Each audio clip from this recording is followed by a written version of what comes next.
Hallo zusammen, heute zeigen wir euch, wie man Erbsen ansät.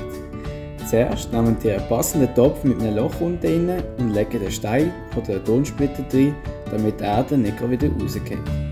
Dann füllt ihr euren Topf mit Erde und trocknet sie mit der Hand leicht an.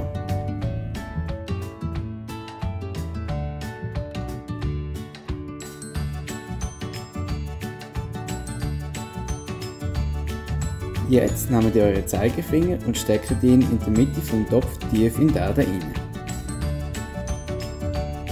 Dann nehmt ihr ein Erbsen aus der Säumletüte und legt das in euer Loch rein.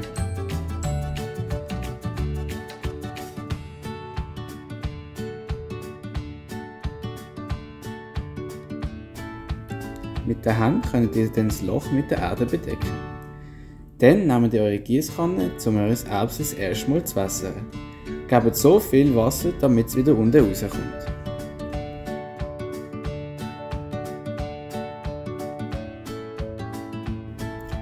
Weil eure Erbsenpflanze so hoch wachsen wird, müsst ihr eine Stütze bauen. Dafür steckt ihr am besten einen langen Stab in den Topf hinein. Damit ihr noch wisst, was das für ein Pflänzchen ist, könnt ihr am besten das noch anschreiben. Wir wünschen euch viel Spaß!